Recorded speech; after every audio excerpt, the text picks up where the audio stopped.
ಒಲವೇ ಒಲವೇ ಸವಿಜೇದು ನೀನು ಹೀಗೇಕೆ ವಿಷವಾದೆ ಹೀಗೇಕೆ ವಿಷವಾದೆ ಹೀಗೇಕೆ ವಿಷವಾದೆ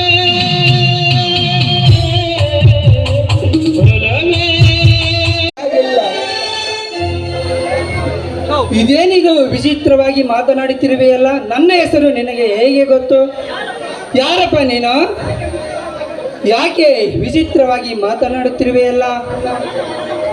ಬನ್ನಿ ಸಂಜಯ್, ಈ ಹುಚ್ಚಿನ ಅಂದ್ರ ನಮದೇನು ಮಾತು ಅಂತೀನಿ. ಬನ್ನಿ ಹೋಗೋಣ ಮೊದಲು ಇಲ್ಲಿಂದ.